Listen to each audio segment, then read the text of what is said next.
What if you went back in time to the 1300s in a town in Europe during the Black Death?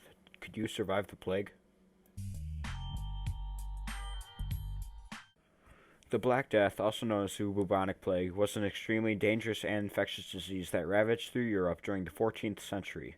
Of course, the disease isn't really a problem today since the disease is easily treated with basic antibiotics with the high level of smart safe technology that we've produced. Symptoms of the plague were large lymph nodes, headache, and fever.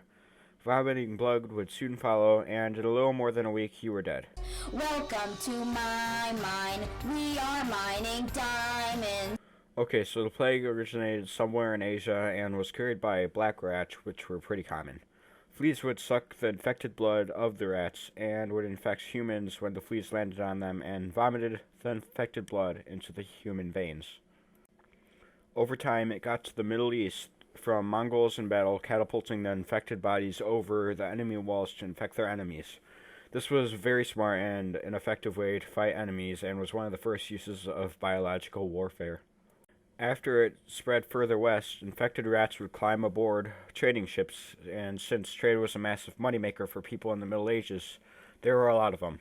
Therefore, a lot of infected rats. Most, if not all, of the ships had crews that had the plague.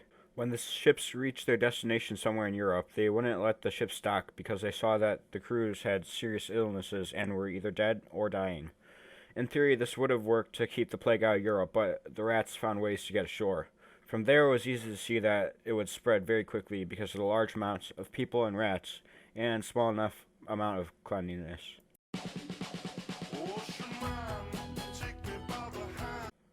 Of course, it wouldn't be the Middle Ages if people weren't blaming religion for their problems. Most of Europe was Christian and took faith extremely seriously. Many people became more religious and thought it was their punishment by God, and others became less religious and turned to witchcraft. Many people also blamed Jews because why not? Chicken! Give me 10 days! Once again, it wouldn't be the Middle Ages if they didn't use treatments that would never work. Doctors often wore long beaks with herbs at the end to get the illness out of the air. People also put chickens under their armpits to absorb the disease out of them, since that's where the swollen lymph nodes were. Many people also moved out of the cities into the countryside, but it didn't work. In fact, none of these actually worked. In the modern world, though, we prevent and treat the disease with antibiotics.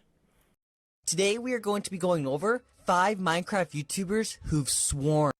As you would imagine, 75 to 200 million people dead would make a large impact on society. Since there is a lack of workers and more focus on the plague than their jobs, production of goods went down.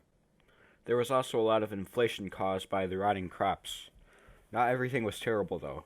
After the plague, there were a lot of available jobs for people. Pay was also increased since there weren't as many workers as before. My name is Jeff. The Black Death was one of the worst plagues in history. Luckily, now we have better, newer technology that will help battle any diseases that come our way.